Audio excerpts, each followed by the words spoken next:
Good afternoon, everyone. My name is Bo Standish, and I'm the CEO of 70 Surgical. We're very pleased to have Dr. Andrew Cottam joining us today from Sydney, Australia, where he will be giving his clinical overview of how he's used the 70 Surgical machine vision image-guided surgery system for his children's hospital in Sydney, Australia.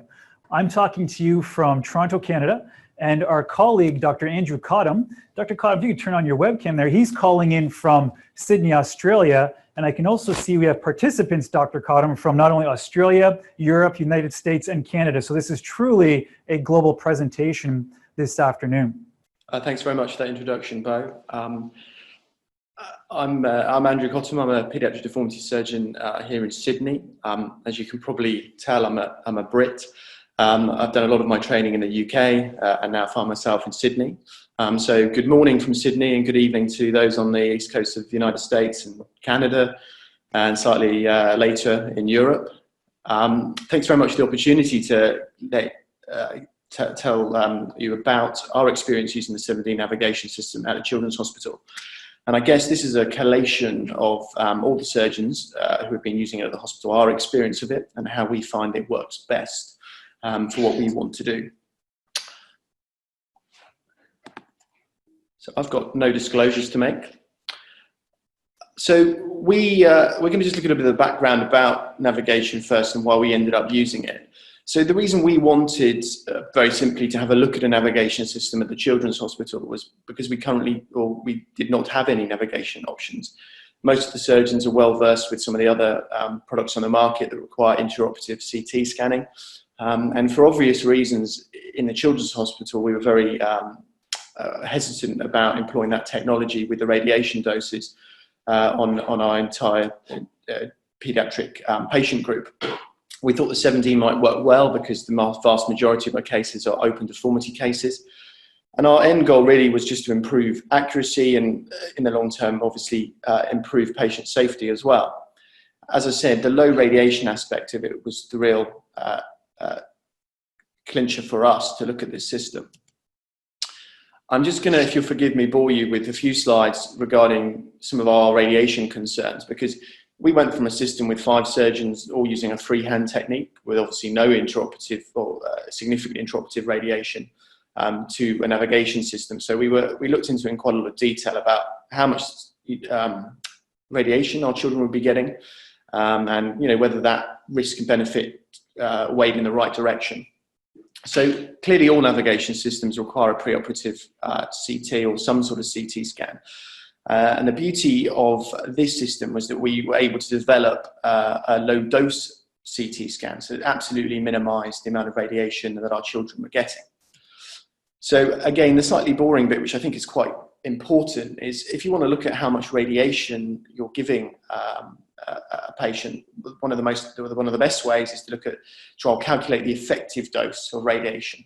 Now, these numbers that are available here, as an orthopedic spine surgeon, they mean absolutely nothing to me, but luckily some other colleagues, they do mean something too.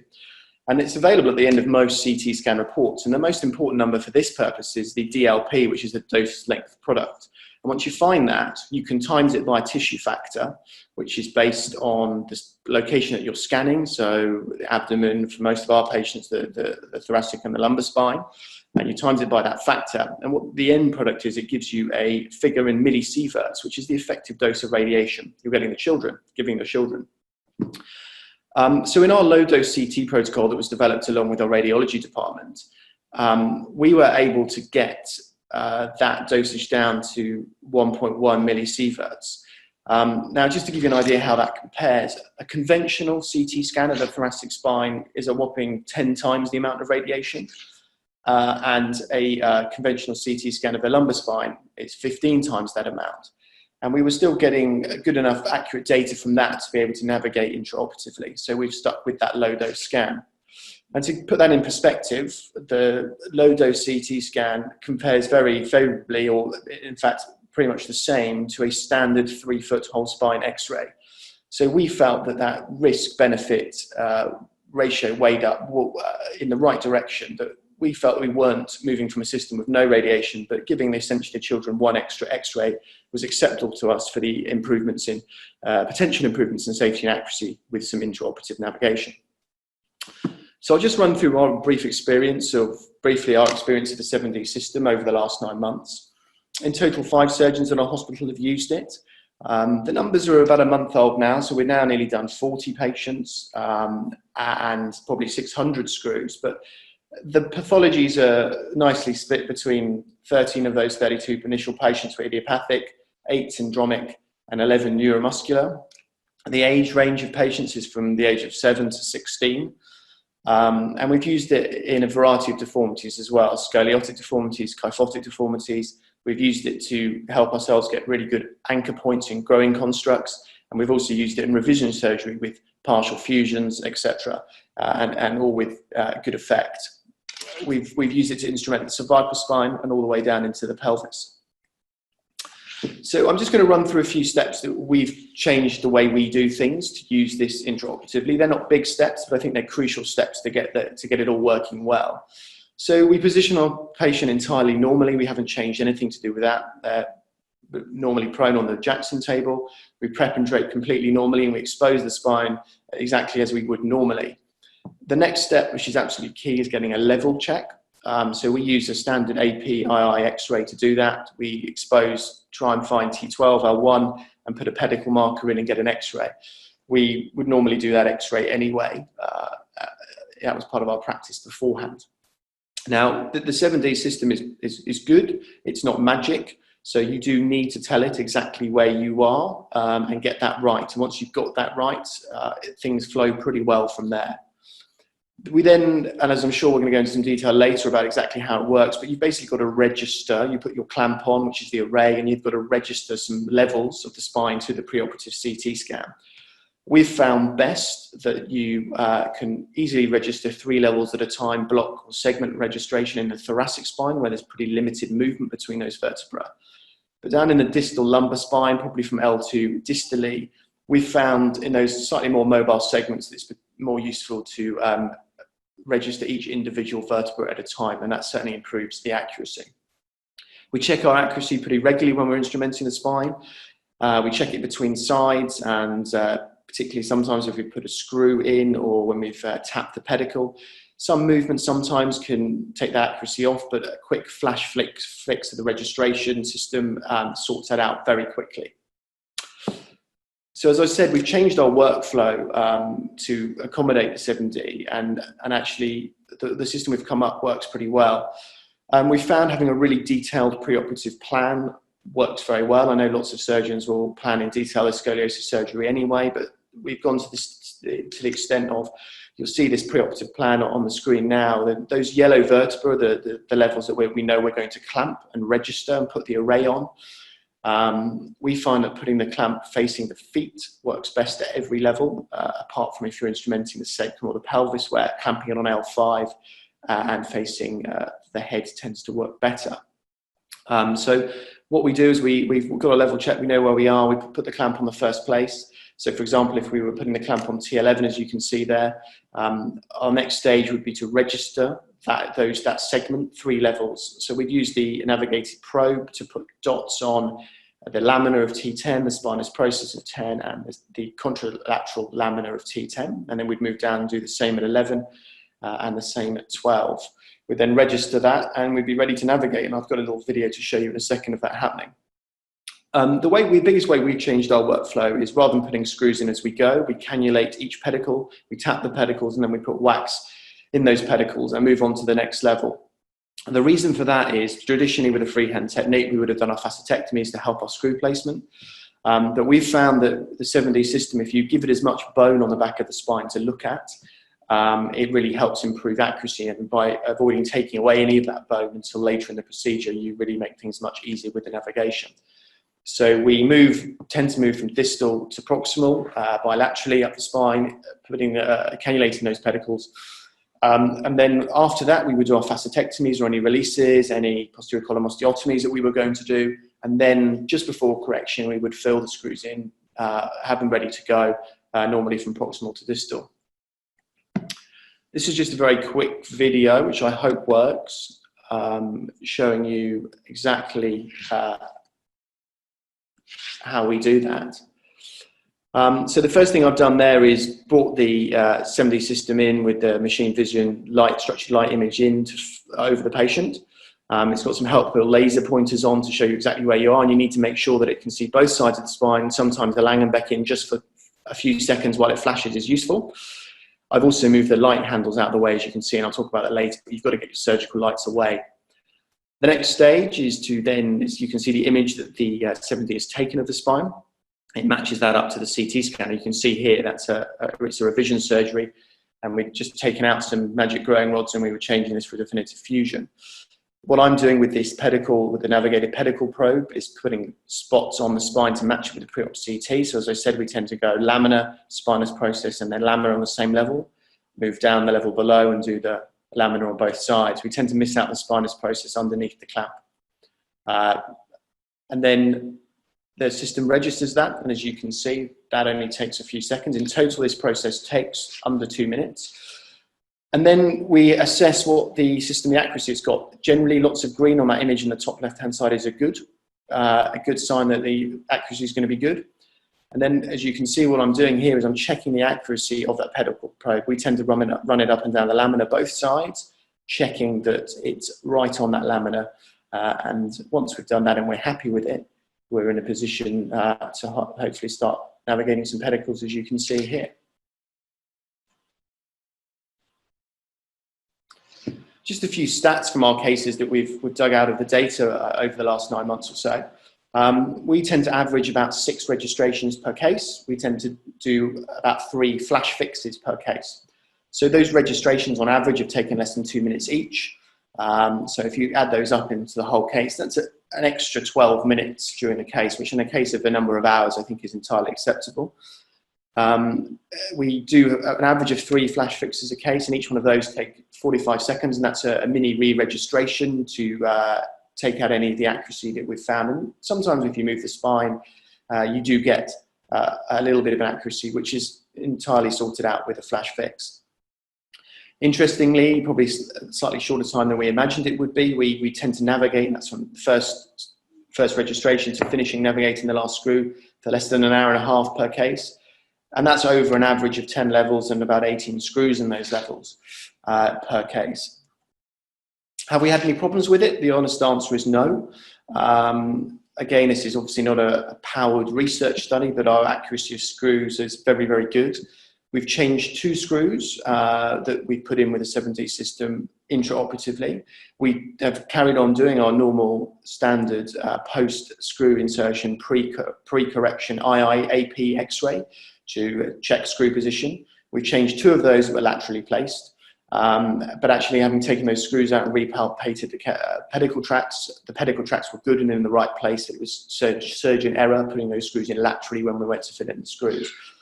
So we've been very impressed with it from that point of view. I thought I'd just run through a couple of cases that we found it useful in, and then just a couple of scenarios or particular screws that we've also found it useful in our practice. So this first patient is a 15-year-old boy with a syndromic scoliosis, sort of chromosomal 8 deletion. He's a walker, but came to our clinic with progressive difficulty with walking. He was unbalanced and really struggling with his painful large thoracolumbar curve. Not a straightforward case from an anaesthetic point of view. He previously had a pharyngeal reconstruction. And when he came to see us just pre-operatively, he'd actually added on about 25 degrees in the preceding 2 months since we'd last seen him. So he was standing at about 120 degrees coronal cob angle before we started. So our plan with him was to do something anteriorly as well. So we decided to do an anterior release, a stage procedure over 2 weeks with some traction in between. So the first stage, we took 4 discs out from the apex through a thoracoabdominal approach with some really good mobility of the spine. And we then put him in some halo gravity traction for 2 weeks on our ward to hopefully improve that correction. And as you can see, we got quite a nice correction just from that release and traction. So this is 2 weeks after his first stage, immediately before the second stage. And this supine traction film, we've reduced the cod down to something a bit more manageable at about 80 degrees. We then did the posterior procedure down to L5, although he has slight segmentation abnormality, so he does have 6 lumbar vertebrae, so we were still leaving him with 2 mobile discs below. These are just a few of the images you get from the navigation system intraoperatively. As you can see, green, good amount of green there, good accuracy, and you can see that we're checking the accuracy with that pedicle probe, and it's working really nicely. As you can see, it's really useful. These are just a couple of the pedicles that we were navigated. You know, he was significantly rotated here at the apex of his thoracoabdominal curve, and it certainly makes things much more straightforward and less stressful using this to get down these not huge pedicles. One of the features of the system that is quite nice, an additional benefit, if you like, is the ability to accurately size up screws, both length and diameter. In this case, you can see in the image on the left, we were sort of measuring somewhere between 30 and 40. And actually what you can project a screw on and see, well, actually, you know, there's loads of them there. We can actually get a 40 or even a 45 screw in.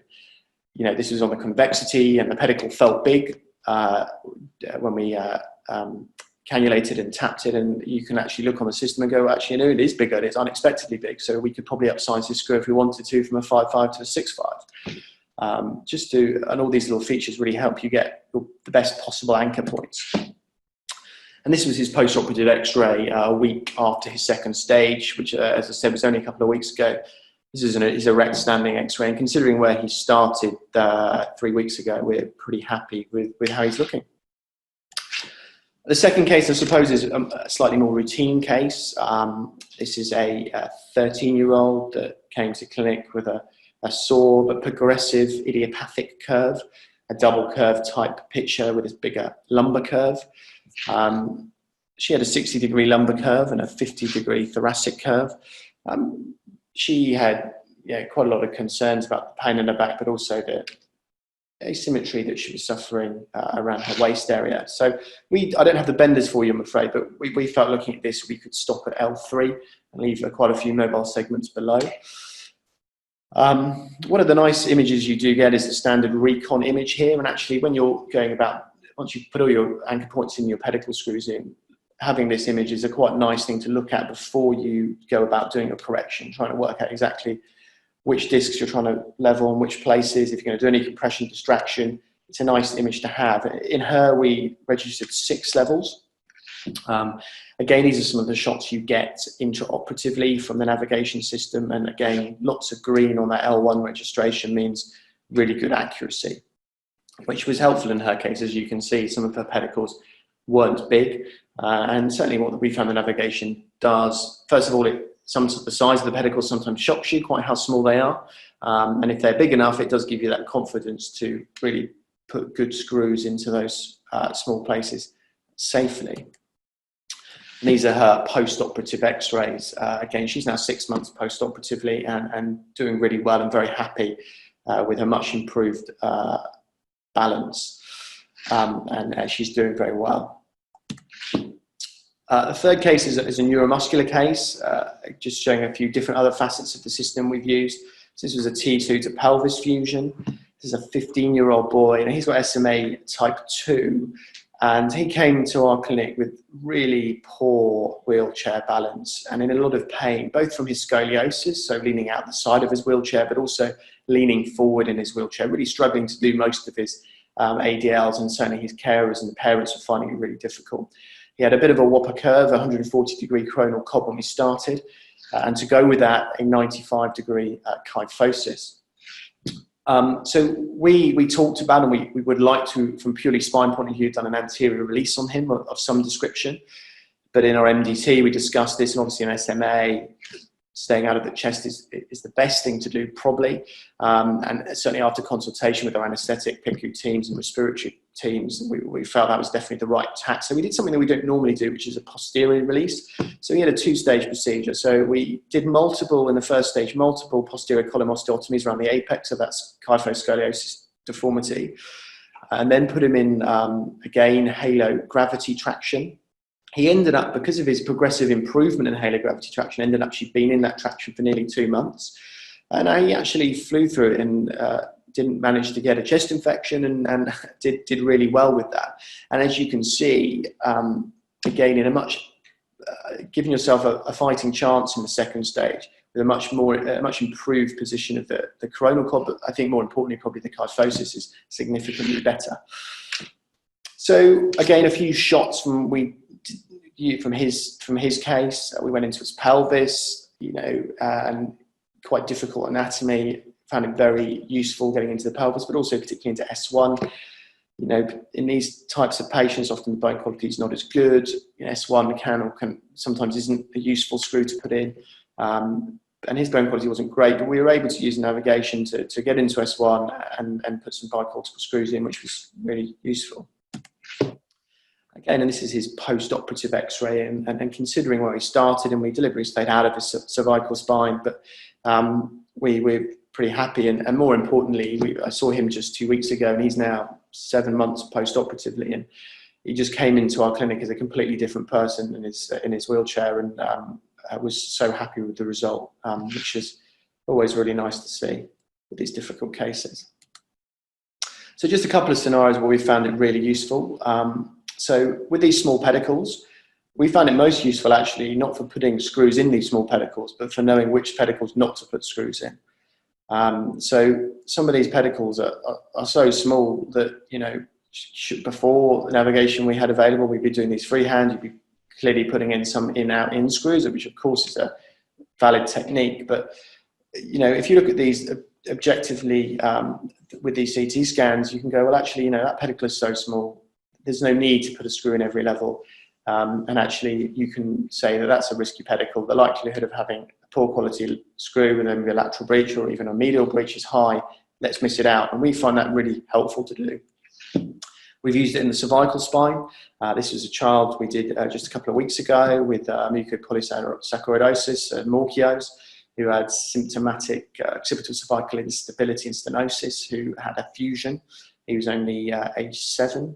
And traditionally, these types of patients have very poor anchor points, or very few anchor points possible in the spine, with distorted anatomy and relatively poor bone quality. So we ended up putting some laminar screws in C2 and C3 as our fixation here.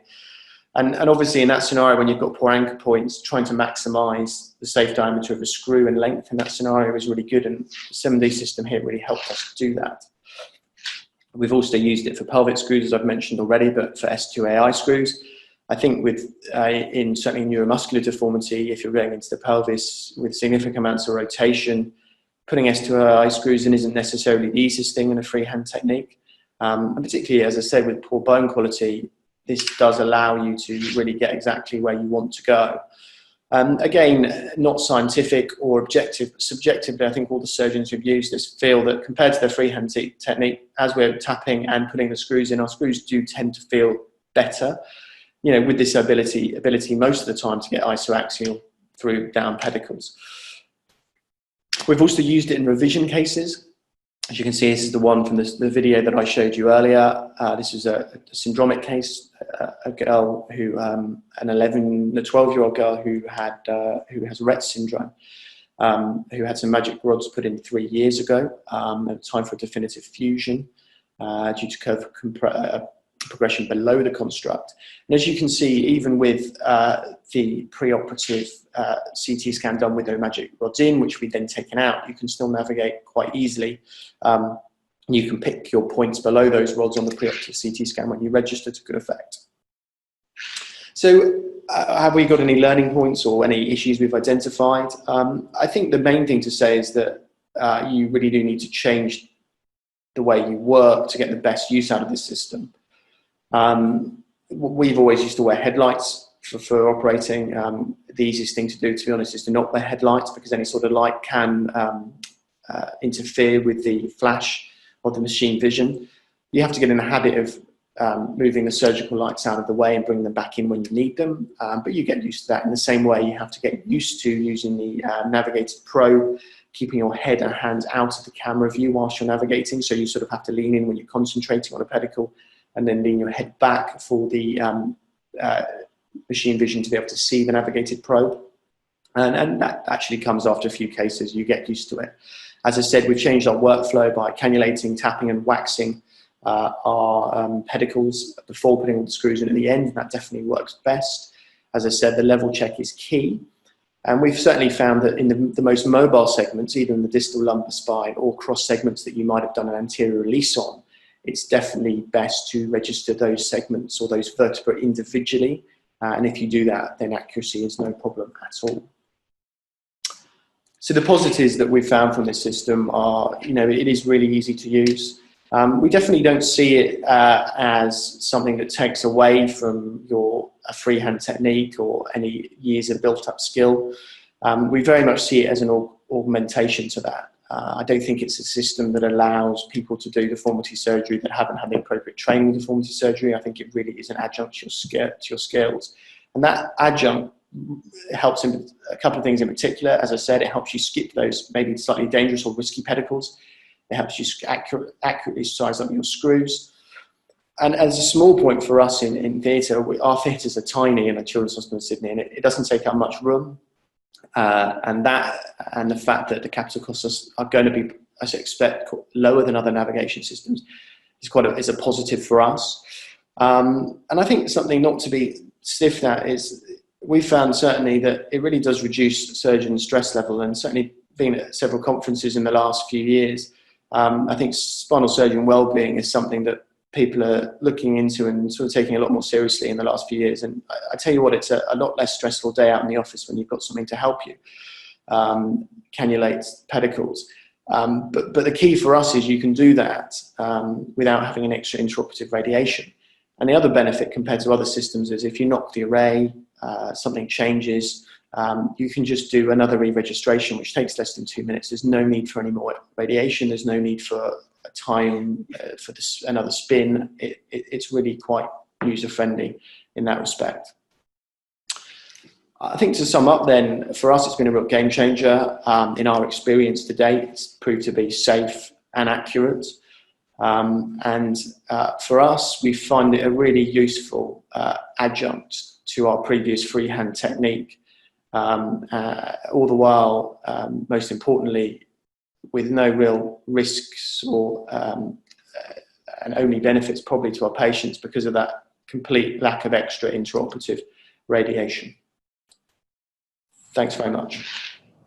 Thank you very much, Dr. Cottam. That was a great overview of your experience using the 70 systems.